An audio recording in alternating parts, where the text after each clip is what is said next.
Hi, everyone. Welcome to today's webinar. My name is Myria Koutsoumpa, Global Health Advocate at Wemos. And we would like to take this opportunity today with everyone to share the findings of a joint research that we did together with our colleagues at CORHA, the Consortium of Reproductive Health Associations in Ethiopia, on the implementation of the Global Financing Facility in Ethiopia and our recommendations on how to make it more effective and equitable. So thank you for waiting. Apologies for the late start. And just some housekeeping before we start. Next slide, please, Christina. So bear in mind that this webinar is being recorded and it's going to be shared afterwards with everyone who has registered and everyone who is interested. So it's going to be uploaded as well on our YouTube channels. If you need closed captions, there is an automatic real-time translations that provides captions in different languages, and you can activate that and select your preferred language. If you have a question, you can either write it in the chat or ask to talk during the Q&A session. When we see someone requesting to talk, we are going to unmute you. You cannot unmute yourself. And then you can proceed and share your thoughts or questions with us during the open discussion. And a kind reminder that we want to keep this virtual space safe. So everyone is allowed to express opinions and views, but respectfully, without any sort of discrimination, harassment, or any other harm to any other fellow participant of this webinar. So let's see to today's agenda. Next slide, please. Thank you. So we are here with two great experts that are going to talk to us about the GFF in Ethiopia. We are going to have a presentation by Abebe Kebede, who is here with us. He's the executive director at CORHA, the partner that led this research in Ethiopia. Hi, Abebe. Then we're going to have a 2-minute break just to stretch a bit. And then we have a great invited speaker. This is Yuka Shimamura, Global Advocacy Officer at Save the Children Japan. She's an officer for policy advocacy and campaigns and was involved in a similar research on the GFF in Ethiopia from Save the Children. So it's great to have her here, and so we can compare and put together the findings from two different projects. We are going to have a session at the end for comments, reflections, feedback, anything you would like to share with us, and then close this session. So I'll just make a small introduction on this work that CORHA and Wemos undertook together. So as you see, the title is that we are making the Global Finance Facility more effective and more equitable in Ethiopia. Next slide, please. For those of you who are maybe new in the space of the GFF, just a small introduction that the GFF is a multi-donor trust fund that is hosted by the World Bank and is designed to provide funding, but also technical assistance and support to 36 countries on the most impactful intervention for reproductive, maternal, neonatal, child, and adolescent health and nutrition. And actually, there has been some very good findings in the last GFF annual report about the impact of the GFF work in the implementing countries. And here you can see some of the examples. Next slide. So, GFF in Ethiopia. Ethiopia was actually one of the first wave countries to join the Global Financing Facility in 2015, which was when the Global Financing Facility started its its implementation after the conceptualization phase. So Ethiopia is a leading country on that. And actually, there has been in Ethiopia some remarkable achievements on health indicators since the Millennium Development Goals. So there has been successful domestic and external resource mobilization for health, bolstering of the healthcare workforce, and coordination and alignment mechanisms between external actors and donors have been put in place. We saw some improvements in numbers in the health sector, like the government finance for health, and a decrease of the financing gap in the health sector compared to previous years. So this is just to give a little bit the context of our research in Ethiopia. However, we have to admit that challenges remain, and still there are high numbers of neonatal mortality, high numbers of out-of-pocket spending, and challenges in financial protection, especially of vulnerable populations. And that is becoming more worrying with trends that show a decline in external resources all over the world. COVID pandemic being one of the challenges that is leading to that, together with droughts and conflicts in part of the country that also impede domestic resource mobilization that can support further a strong public health systems for Ethiopia. However, these challenges and these risks can also be seen in the positive sides are opportunities for improvement. And that was a little bit the lens that we used when we did this research. And this is how we created the leading questions that we needed to answer as part of this project.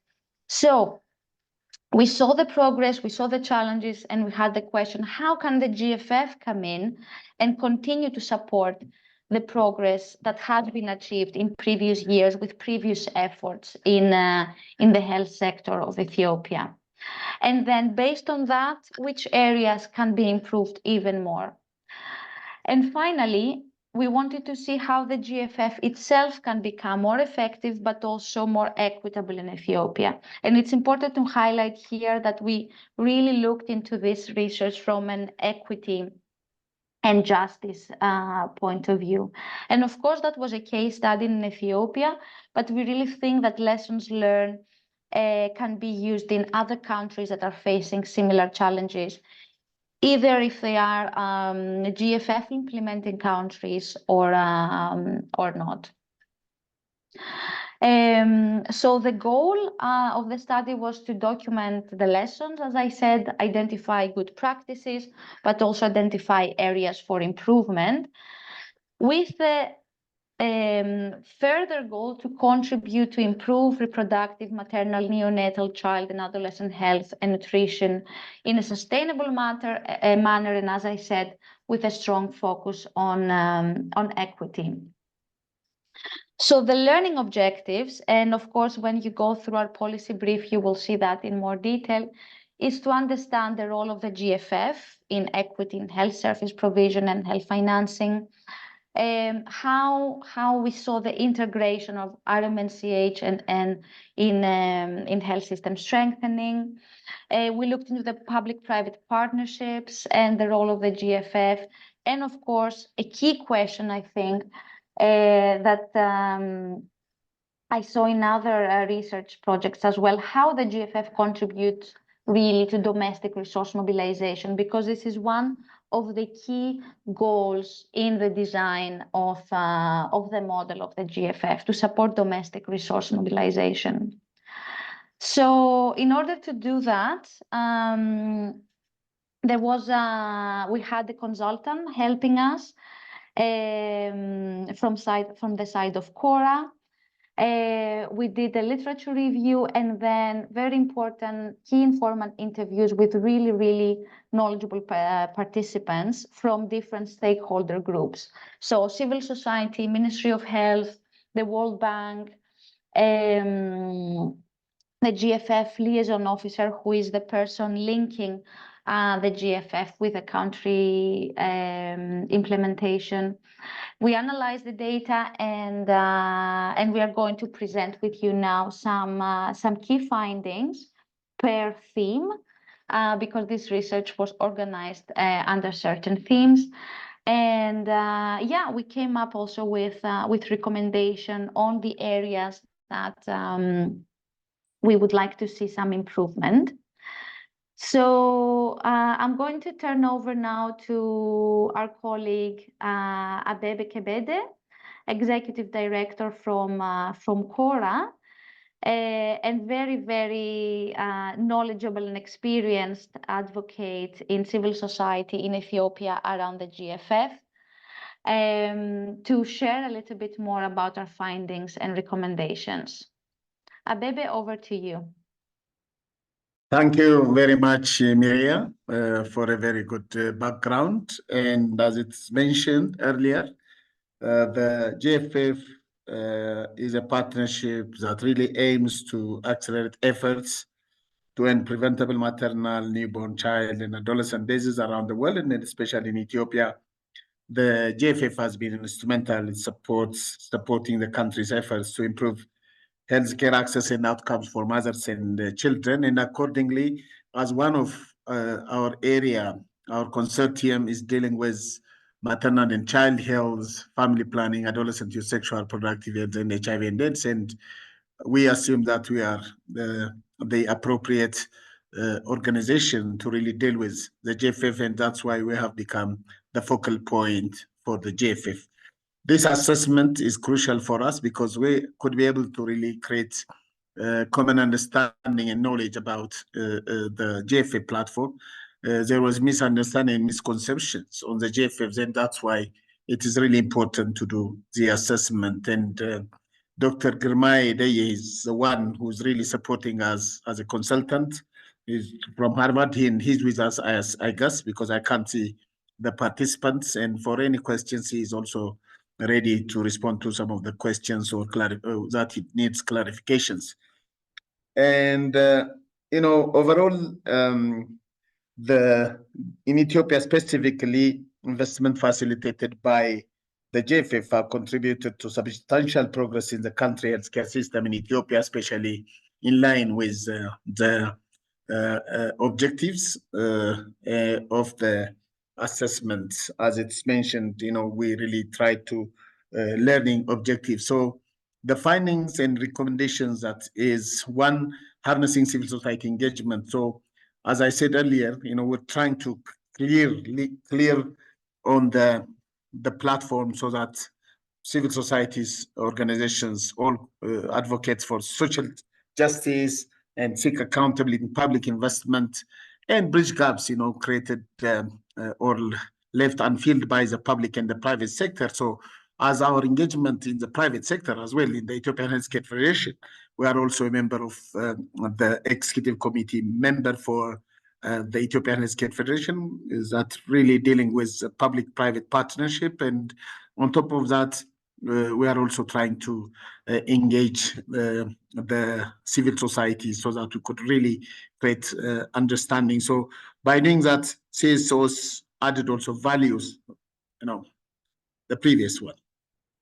Yeah, added value in the GFF in guide investments for vulnerable groups because they are working with the underserved vulnerable groups and promote accountability and equity through budgeting, execution, and evaluation. And one of the areas that we are also working is on health financing and budget advocacy.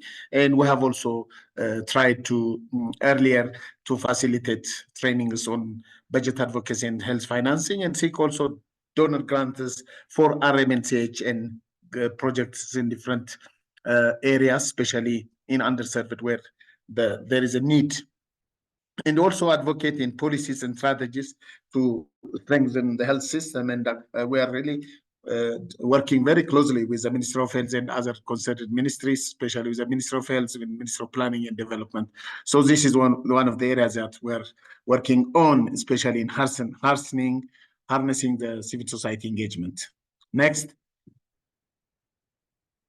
So while dealing with what are really the challenges. The challenges, as I said earlier, is the gaps in engagement due to poor understanding and lack of knowledge about the platform, the GFF platform, and people assume that, especially civil society assumes that the GFF World Bank could be kind of grant-making mechanism. So that when they were trying to clarify, people were really hesitant to really work on that, but gradually we're trying to influence them, and that's why we're trying to deal with that. And the lack of trust and capacity limitations was also another issue, and that there is also budget shortages, constraints, so coalition efforts, because while we're trying to really create awareness and understanding on the GFA platform, we are still challenged by limitation of resources, because unless we have those resources, we could not really harnessing the engagement of the civil societies. Regarding the recommendations, we really came up with a number of recommendations. One is the GFF should increase funding to support CSO's engagement, particularly for capacity building, planning, coordination, and advocacy more, and try to really create a kind of experience sharing among GFF countries, where a number of countries are advancing or advanced in the GFF engagement, and this is also one of the areas that we are looking for. The second is the GFF should facilitate active engagement with CSOs to enhance understanding and promote their participation in alignment exercise. This is really very important, and by doing that, we can also enhancing the accountability at civil societies. We are also expected to do that. Next.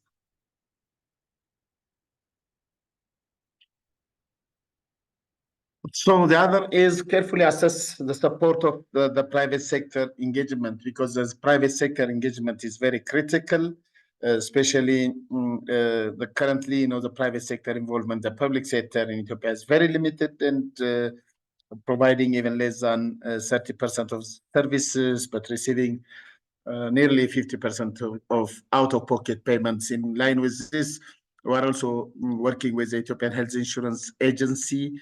We have had kind of panel discussions and aired through the national television, as well as we have organized a series of consultative workshops to bring the issue to the attention of the general public, so that the services could also like RMNCH programs should not be exempted in the health insurance, especially on community-based health insurance. Then the other is GFF conducted a study on the potential role of private sector in the Ethiopian health system, emphasizing on resource mobilization. This is really very important, and the World Bank studied how private sector could be engaged in health programs and increase service coverage. So we're also part of it and try to really increase the service coverage by the private sector in kind of reasonable service prices, because the civil societies have also their own facilities for services, but they have only limited and focused. They are only focusing on RH programs, but this is really important to really scale up and provide services beyond, in relation to the RMNCH programs. Next. The other is carefully assess the support of, regarding the support of the private sector engagement. We have also looked at the challenges. One is low understanding of contributions of the roles of the private sector. Usually one thing that came to the minds of everyone when they think of the private sector is profit.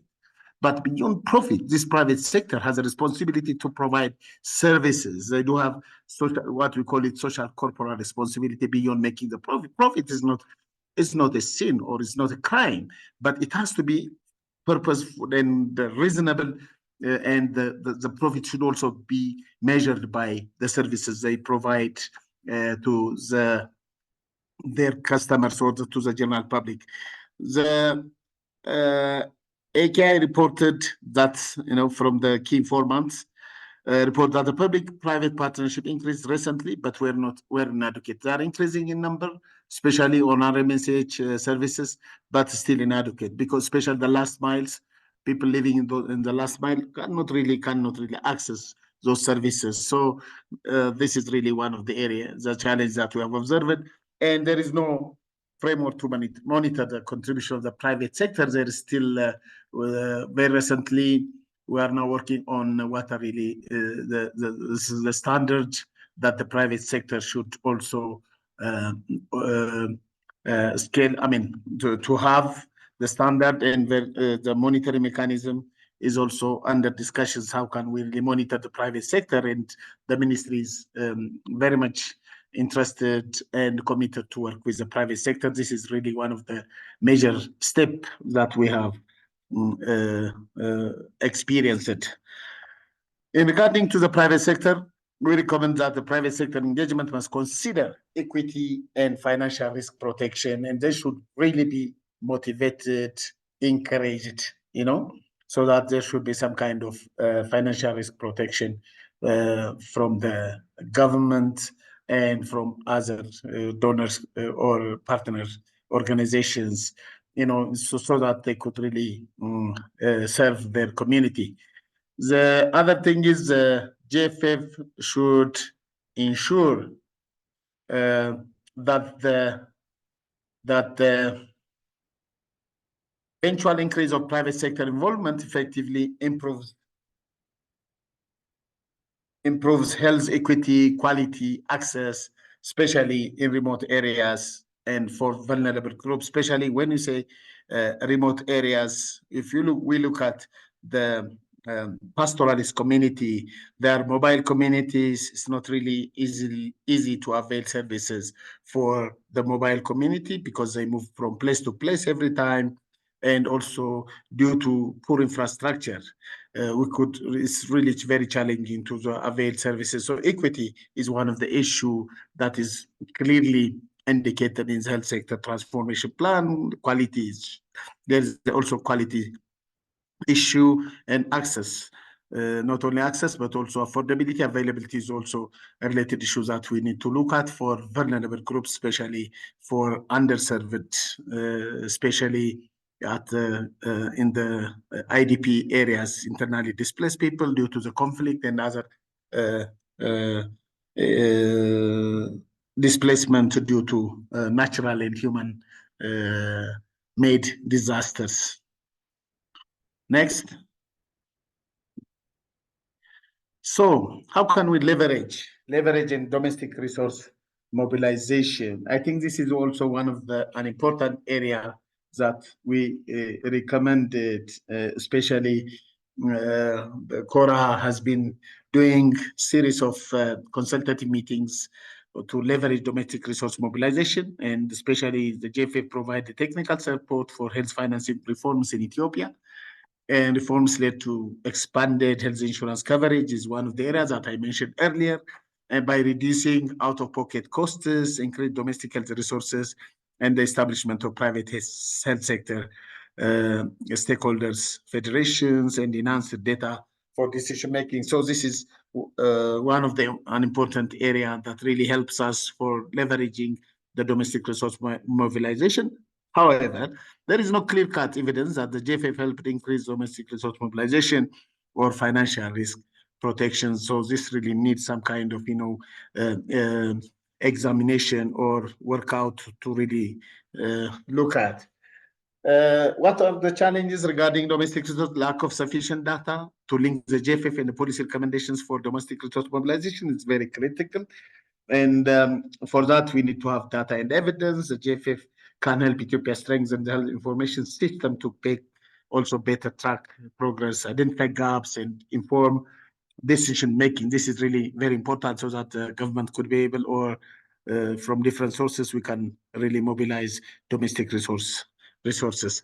The recommendation: the GFF should use its leverage in engaging advocacy and policy dialogue to increase domestic resource mobilization progressively through co-financing mechanism is one, and the other is necessary to track the effectiveness of the GFF efforts in increasing domestic resource mobilization, allocation, and efficiency so that we can sustain financing. The GFF can work with Ethiopia to ensure sustained financing for maternal, newborn child, and adolescent health programs, which includes increased domestic resource investment. This is one of the areas that we look at. Next, investment health system strengthening primary healthcare. This is also the other area that really reflected in our findings. And next, and regarding this, a strong health system is essential to successfully improve our MNCH and to ensure that services reach vulnerable and hard to reach population. And it's necessary to strengthen the lower level health system structures like primary health care. And this is in line with the GFF focus on primary health care.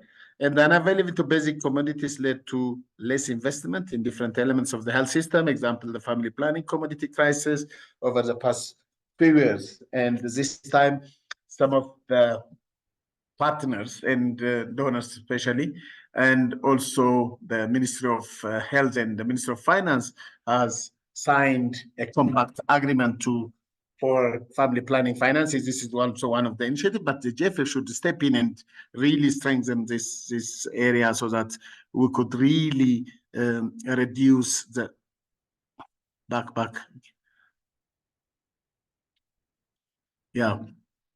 reduce the gap in terms of availing the services. So this is one of the areas that the GFF should look at. Next.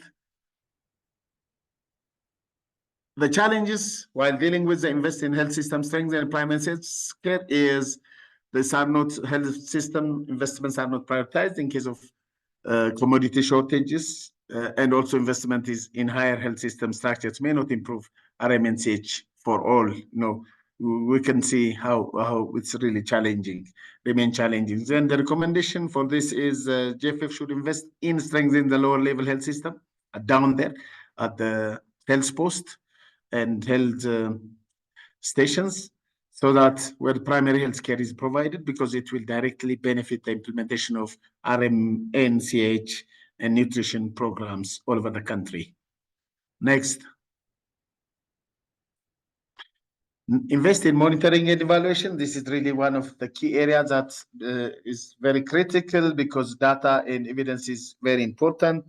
The data can help, as I mentioned earlier, to strengthen its health information system, and also in enhancing the data and accountability. So the GFF collaborates with host governments to develop investment cases, often using existing national strategies as a basis, such as in Ethiopia. The Ethiopia Healthcare Transformation Plan too served as the investment case in the Ethiopian case. So with GFF adopting its targets and indicators for performance and measurement, and advantages are, strengthen alignment with government priorities, efficiencies, and less fragmentations. And still, with the support of the GFF partners and the government are now finalizing and validated the harmonization and alignment manual very recently. So this is one of the important steps that we are working with the support of the GFF. The disadvantage is low quality systems hinders funds control and data-driven policy decisions. This is really one of the gaps or the disadvantage that is observed. Next.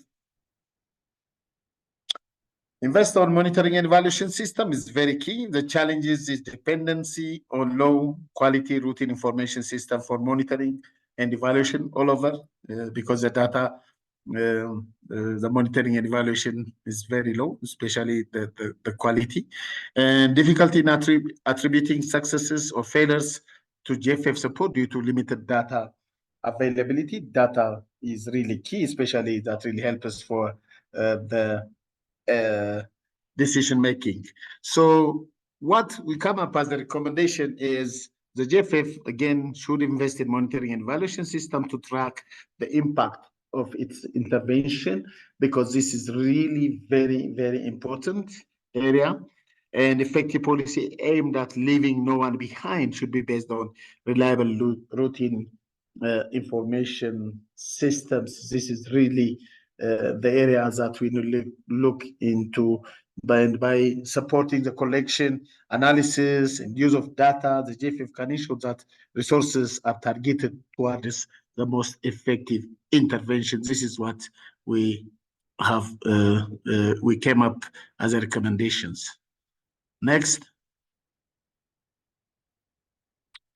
Disclose investments to ensure accountability and transparency is the other area that come out as a findings and also as recommendations. And transparency and accountability are crucial for the GFF operation. And disclosure of GFF investments and expenditures on specific health intervention areas is necessary. Data accessibility and civil society and the general public is essential for transparency. So this is going to be the role of especially the civil societies to ensure transparency and accountability as well.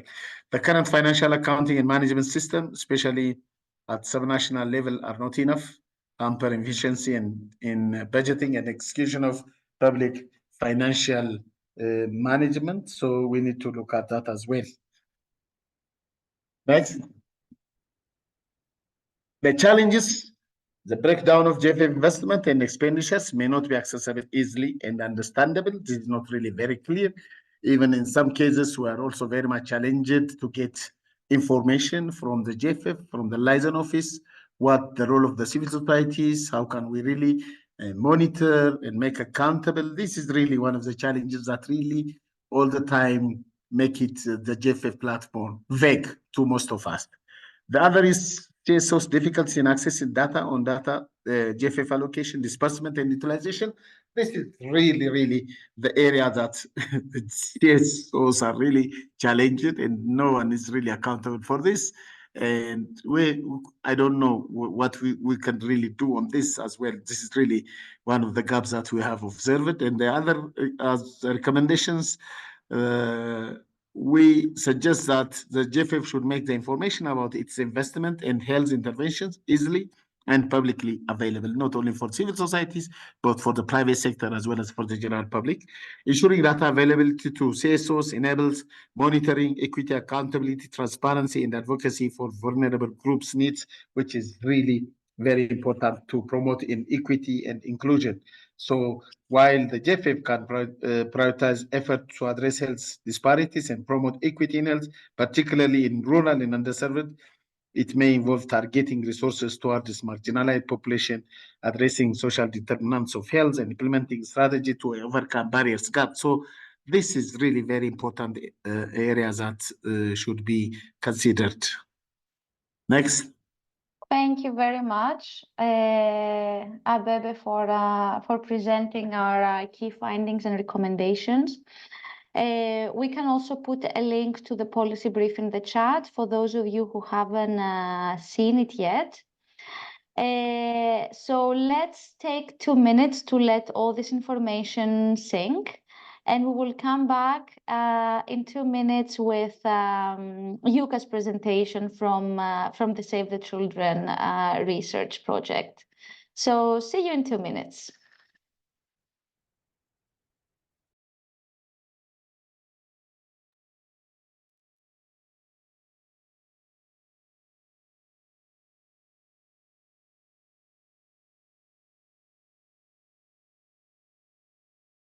I think so. Welcome back. Hope you managed to stretch a little bit your legs and maybe grab a cup of coffee or a cup of tea so we continue. So allow me now to give the space to Yuka Shimamura from Save the Children to go through the main findings from the research that Save the Children did on GFF Ethiopia also in the last year.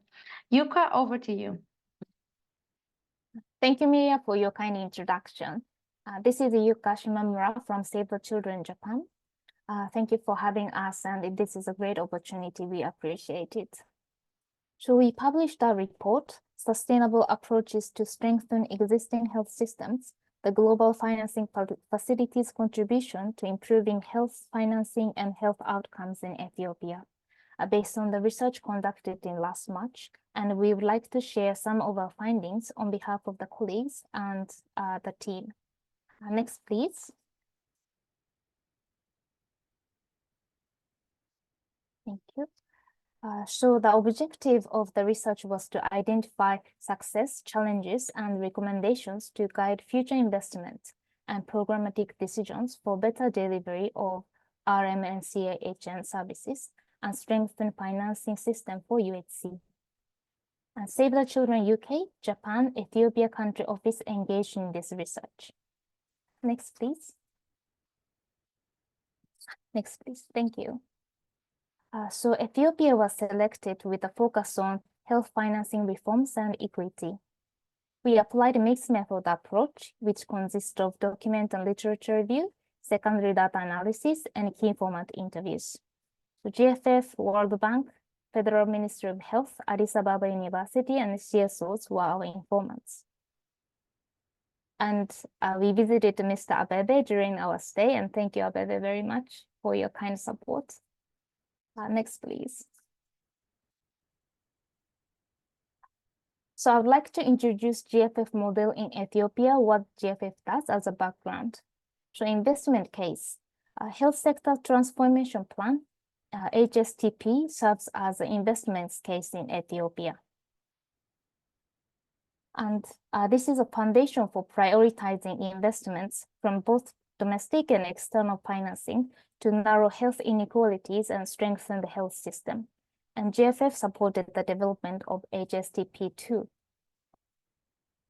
And also GFF enhanced development impact through on-budget support. So the GFF funding directed into pooled fund mechanism managed by the Ministry of Health, known as the Sustainable Development Goals Performance Fund, SDGPF.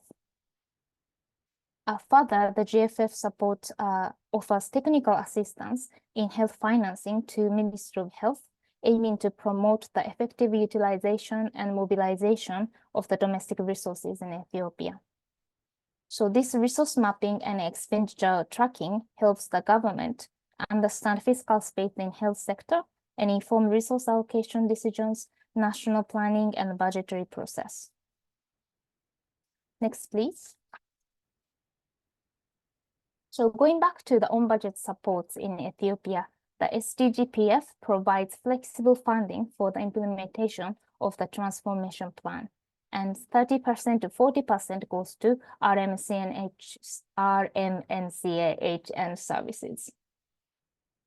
Having said that, this is an important source of implementing HSTP, and GFF is helping Ministry of Health to manage, coordinate, harmonize this external financing, as well as to expand the budget and the resources which can be spent in health sector. Next, please. And now I would like to move on to the findings. So one of the key roles that GFF has been playing in Ethiopia is harmonizing priorities through alignment. So the multi-stakeholder platform is a country-led platform that aims to unite and bring together all the stakeholders in the health sector around the shared vision and common goal on the framework of the one plan, one budget, and one report. This sector-wide approach helps to avoid the duplication of efforts, reduce fragmentation, and maximize the aid effectiveness and efficiency. Also, the GFF takes results-based approach, where the disbursement of fundings is contingent upon achievement pre-agreed performance targets, which is negotiated and agreed by Ministry of Health, GFF, and the World Bank. These are called disbursement-linked indicators, and these are designed to align with the goals outlined in the HSTP and aiming to drive meaningful improvement in health sector. In addition, the GFF has catalytic effects which calibrate IDA for RMNCA-HN. So the GFF leverage additional funds to RMNCA-HN from the World Bank's IDA, and their funding, the grants are co-financed with World Bank's Program for Results project, which are aimed at enhancing health outcomes and improving the achievement of specific results. Next, please.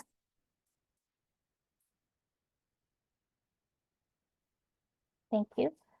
So the leverage effect in Ethiopia, the GFF has directly contributed to 110 million, including the recently approved project since 2015, and mobilized 1,090 million for RMNCHN from the partnership with IDA and other fundings in Ethiopia. This leverage effect amounts to nearly 1 to 10, so that every dollar provided by the GFF, close to 10 additional dollars of concessional finance was secured for RMNCHN. And when we compare the program for result P4R round 1 and round 2, the P4R round 1, the GFF to IDA and other funding ratio was 1 to 5, but increased further during the second round, which became 1 to 9. So you can see that the ratio almost doubled from round 1 to round 1, and then this catalytic effect increased over time. Next, please. And also, when we compare with other GFF-supported countries, where $1 provided by the GFF, the additional $7.2 was harnessed from external resources. So we can see that the leverage effect in Ethiopia is greater than global average. Next, please. Thank you.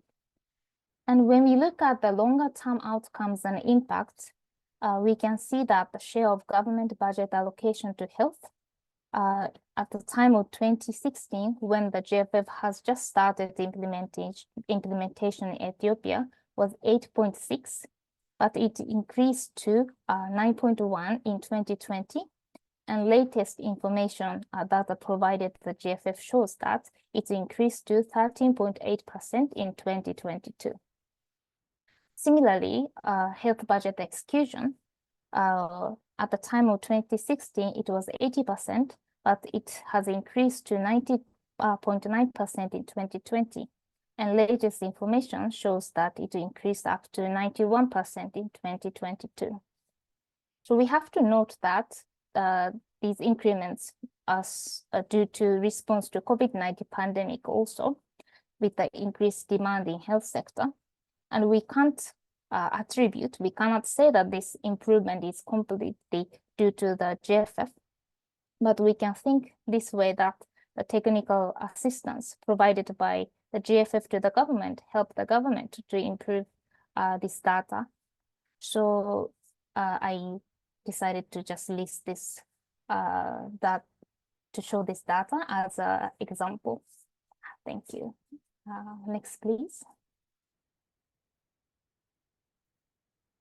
And now I would like to discuss the opportunities and challenges for the greater equity.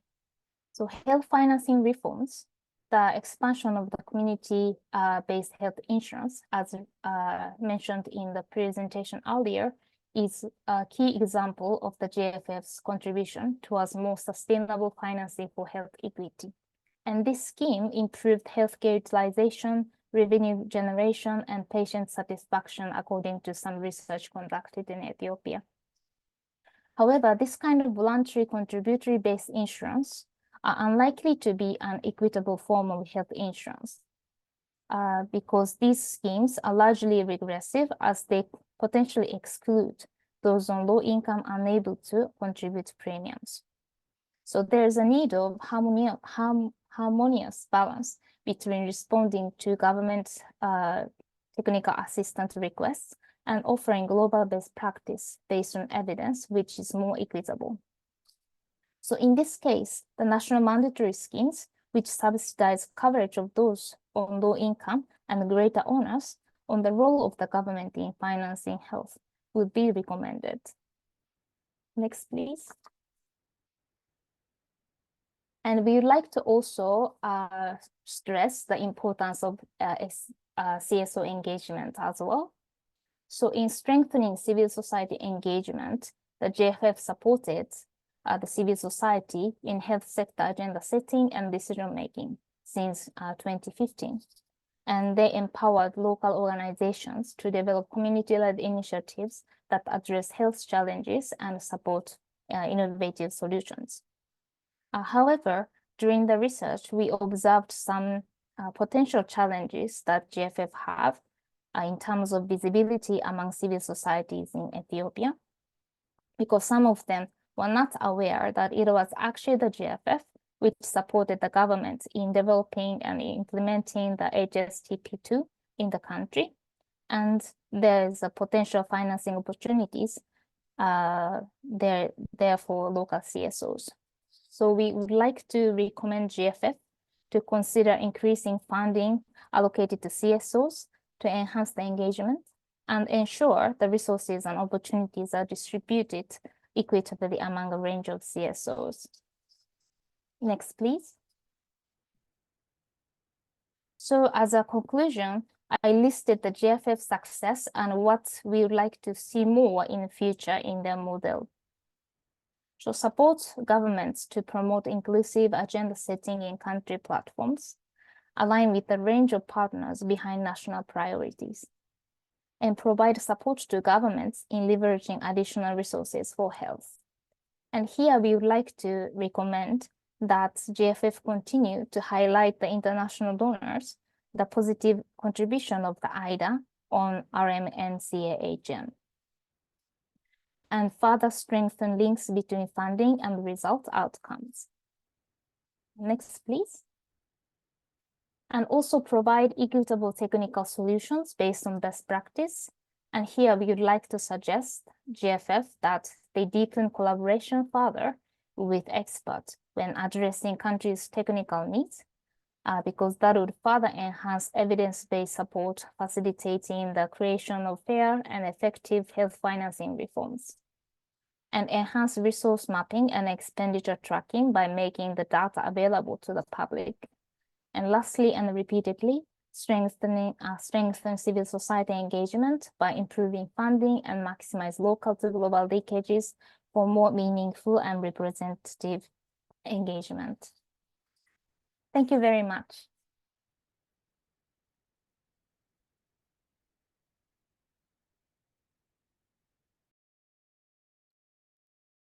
Thank you very much, Yuka. It was great to see the findings from the Save the Children work.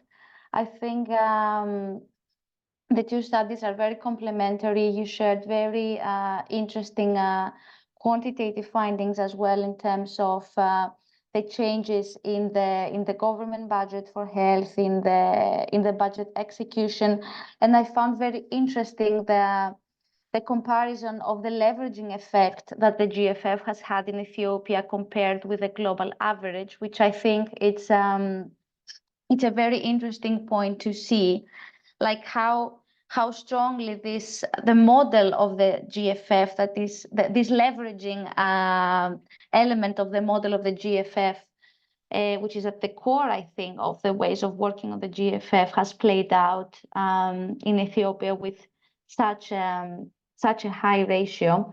So thanks for highlighting this. I think that's very useful for everyone here to see. We have already some questions, some hands up, so I would like to start unmuting people. This is Mati Dia from the GFF Secretariat.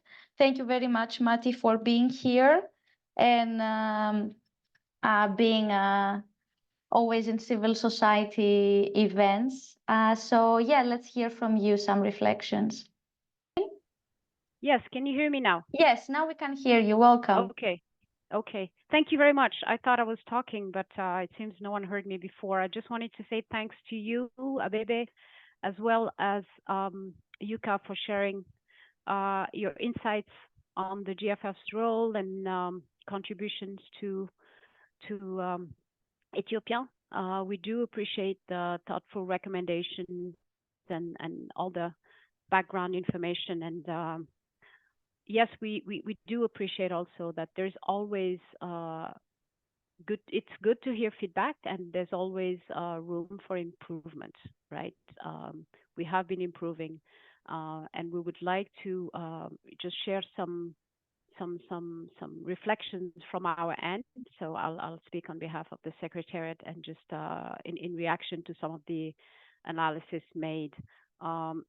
Maybe start with the civil society engagement in Ethiopia. And just like Abebe said, I mean, the CSO engagement in Ethiopia is long-standing.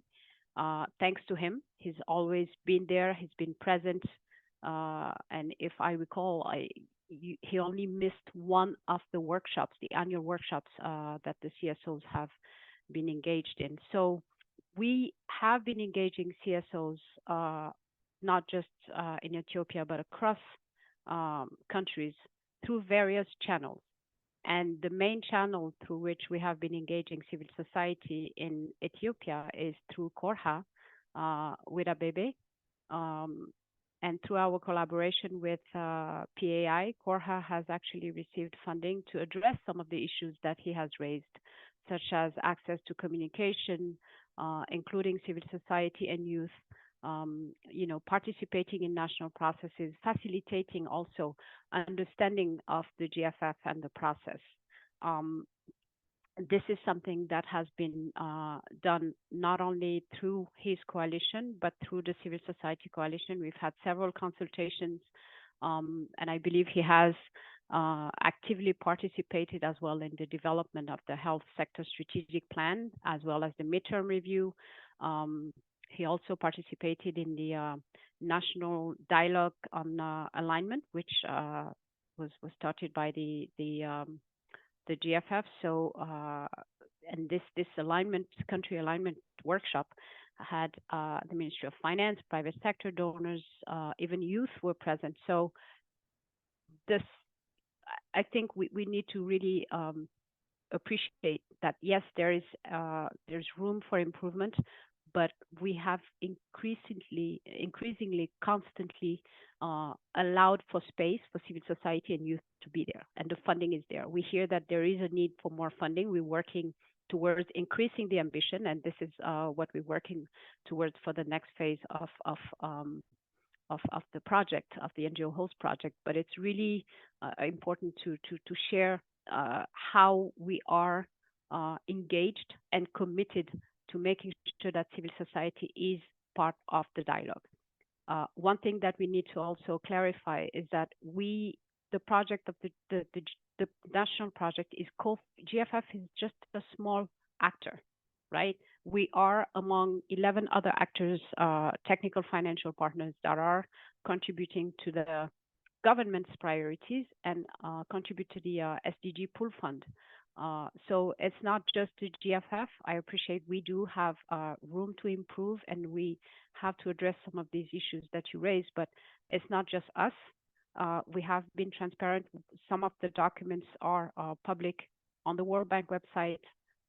We have the GFF data portal. So in terms of transparency, I think we have provided the information. We have provided the space for this information. On the issues around primary healthcare, the investments that we provide is prioritizing primary healthcare. And we are, it is aligned behind our focus on these critical areas. And we do recognize the importance of addressing basic needs, basic commodities. The family planning commodities, we have increasingly demonstrated the role of the GFF by securing financing during the COVID crisis, right? Our investments are targeting the lower level of the health system. It doesn't mean that we cannot work on the bigger. It's complementary, right? You need to work on both to make sure that RMNCH indicators are achieved. Our disbursement linked indicators are focused on mothers who receive modern contraceptives right after delivery, and increasing the number of youth-friendly services in the health centers, which also provides family planning commodities, right? So we are focusing on this, but I just wanted to share, the increasing attention to civil society on domestic resource mobilization, for example, has been really core of the work that we do. Abebe has participated in a joint learning agenda for health financing. So this is also something that the GFF has been supporting along with other partners. So we are getting there. We're working towards some of the issues that you have addressed, but I just wanted to clarify that many of the reflections in the report are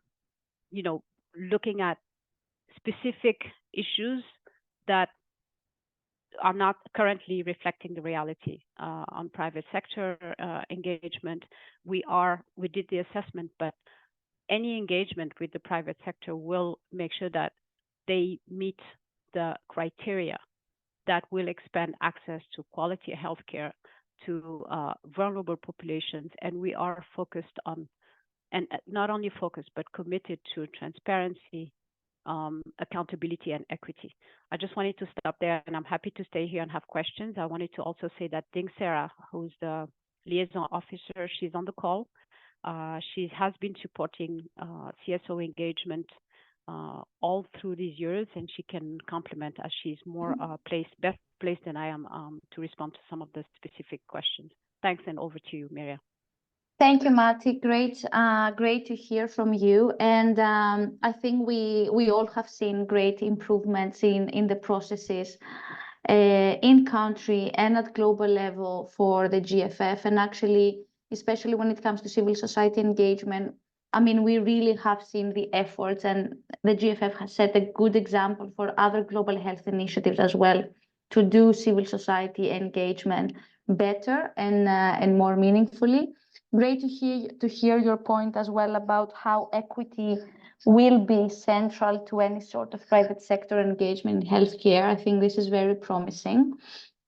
And I added a link to the joint learning agenda that Mati referred to in the chat, which was also a good example not only of civil society capacity building and engagement, but also of collaboration of the GFF with other global health initiatives, because it was a joint project.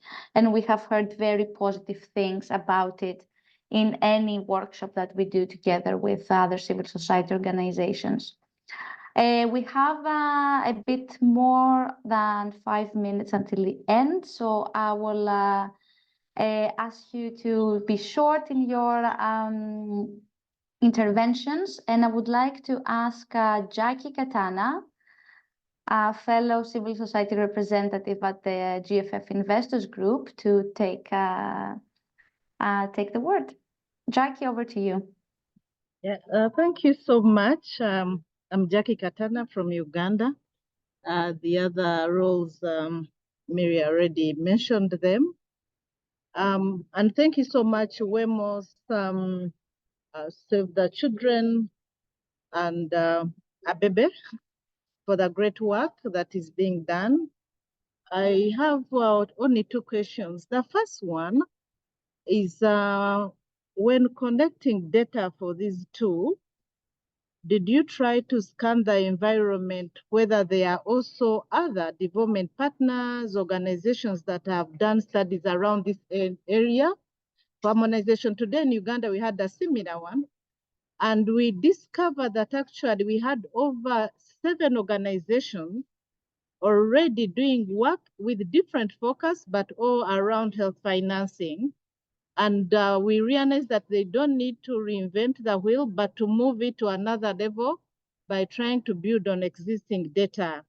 Some of it you find that actually some is GFF, global supported, others World Bank, but others are different development partners like FCDO, School of Public Health, that is academia, among others. Because this will help us, civil society and others, to find a way of addressing more gaps in equity. So I wanted to find out what are you finding. Sometimes the study limits you. You see good data, you just leave it there, but realize that it maybe the scope was big. You would be able to expound on that. The other one, another way of resource mobilization is efficiency, and mainly the technical, operational, allocative efficiency. This study might not have really gone into details, but when we talk about issues of equity, most of them happen in the communities at prevention level and health promotion. because those are good areas that really reach the people. And I don't know whether, again, you were able to pick a few areas that could inform the subsequent study, because apart from squeezing already what is existing, helping them to look at how to save in different areas to address some of those equity issues, but also make the financing sustainable is a good approach. Thank you so much once again. This is really, really good for all of us. Thank you, Jackie. I mean, the the scanning you said, we can we did both Wemos, CORHA, and Save the Children something very similar. So in terms of checking with each other what is everyone's doing, probably we didn't do it so well. But at least we try to make our findings complementary. But there was indeed some duplication there, and it's a very important point, like to not spend resources and time and effort on something that it's already done. But I think that CORHA especially is very well connected with a civil society platform in Ethiopia to also have a good overview on what everyone is doing. And this is also why a lot of civil society organizations were also invited in the several workshops that CORHA organized in Ethiopia in the process of this research.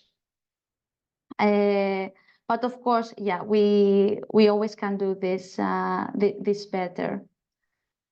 Myria, I think Dr. Girmay is a lead consultant. He's the one who really did the assessment. I think if you give him a few minutes, he can also reflect on that. One thing that everyone should really understand is this is just an assessment and based on the interviews that we had with different stakeholders. As you may know, it's not really easy to really understand and get the right information, as it was, for some people, it was not like very clear about the platform, the GFF platform. And we're trying, even to know what are really the misconceptions or the misunderstanding or the lack of knowledge about the GFF. We're trying to see kind of, overview. So this is not the final one. This may not reflect the reality because it needs some kind of, deep analysis or study. But this is just a startup, and this really shows how the GFF platform is operating with our perspective. It doesn't mean that there are a lot of things have been done here regarding the GFF. The GFF, especially partnering with Ethiopia, enabled really significantly increase the investment in RMNCH, accelerating progress towards achieving global health targets, and ensuring every woman, child, and adolescent have access to essential services. They need to thrive. No one really denied this. But from the perspective of the civil societies, this was not clearly captured or clearly understood. That's why, this assessment is very critical for us. And maybe, Dr. Girmay, can you please reflect on this, Thanks. Sure. Thanks, Abebe. We are already 1 minute before the end, so I'll ask everyone to bear with us for a couple of minutes more. Girmay, if you can be very, very short, because I would like to hear from Dinxera as well. Okay, can you hear me? Yes. Okay, thank you, Abebe, and everyone who is in this forum. So my name is Girmay. I'm a senior health economist. I was fortunate to lead this study that Abebe presented. Currently, I'm also sitting half-time at the Ministry of Health as an advisor to the Minister on health financing issues, but that began after this study was completed. In terms of the alignment, I agree resources shouldn't be wasted, and hopefully the second study has got the opportunity to refer what we have reported, because I think second study by Yuka just came out. But this study depended highly on literature review, document reviews, whatever were available. We also talked to our GFF colleagues in Ethiopia. But most of the information also came from informal interviews. So, keep in mind that this is a qualitative type of study. There are several opinions and experience of people included in that. But overall, let me reflect, particularly for Matthijs consumption. We did our best given the data, the evidence we have. I think one thing we mentioned in the study that's a real advantage of GFF investment is that they fully align with government's priorities. And I think we have mentioned that in the report. You rarely see that kind of alignment among donors. So I think in that sense, it was really a positive idea.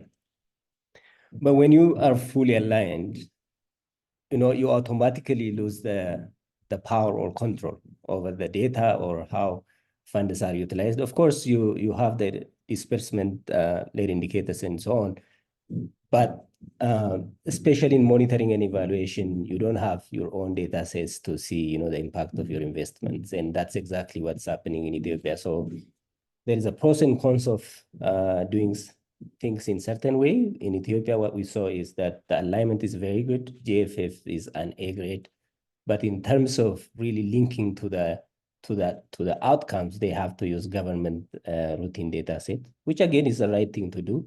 But unfortunately, those data sets are weak and they need to be strengthened. So our recommendation is really to strengthen that system. We are not saying GFF should necessarily establish its own monitoring and evaluation, but we're saying they have to strengthen or invest in strengthening the routine data system. So that is really like, our biggest contribution. So whatever areas of improvement that we are recommending, we are not really criticizing the GFF per se. We are actually trying to support the good investment in GFF to be strengthened, to be more effective. So I would like the audience to take it that way and maybe stop there. Thank you, Girmaya. Thank you all for staying a bit longer. Dinksera, over to you for quick reflections before we close. Thank you so much, Abebe and Yuka, and we appreciate you sharing this important report and well noted on the recommendations. I think most of it have been raised, have been said by you, by Mati, and Girmaya just mentioned it now. So I'll just say a few things. I would like to say that, there is some disconnect between how the GFF fund flows through the World Bank and how the resource goes and managed in the health sector SDG program. And saying this is to the first report. And I think I also heard that one of the key informant interview is the World Bank, it would be good to hear who have been participating from the World Bank, and not to hear from the names, but if they are from the country office and if they are the task team leads of the program for results, because what I really wanted to stress that there is a gap in understanding the relationship between the World Bank and the GFF, and while doing this report, I think the PAD will give good information, or it will show the relationship between the bank and the GFF, which really explains all the gaps that were identified, like the equity. For example, we have an IPF component that really focuses on the conflict-affected areas. It was prepared as a subcomponent under this program to support the government emergency health and recovery plan for conflict-affected areas. It also addresses the data on the GFF allocation, disbursement, and utilization, because as Mati clearly stated, our support goes to the SDG pool fund, which is managed by the Ministry of Health. And I think a lot of the inaccuracies in the report will be answered, if we review the data.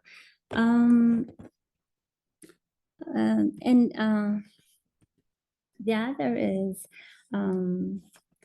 like Mati said, I think we also notice there are a lot of challenges and a lot of gaps, but the CISO and the private engagement in the country depends on the government, and we, as GFF, we are doing our best, and I know the CISOs are doing their best, and everybody's doing their best, and I think this is a process, and it takes time to reach to the level that we want.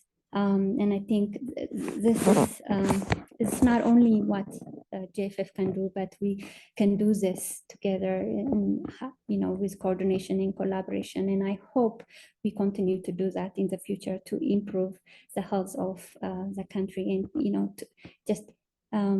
to improve the engagement of the private sectors, and so on. I think. Thank you so much, Myra. Over to Thank you, Dinxera, for closing us basically with a very positive message that I think all of us can relate, that collaboration is key and coordination is key, and we are in this together, and we can keep on improving the processes, the relationships, and implementation of the program with a common goal. So I will close this meeting on that note. The resources are available. The recording is also going to be available if you want to share it with colleagues and your networks that might be interested in the discussion that we had today.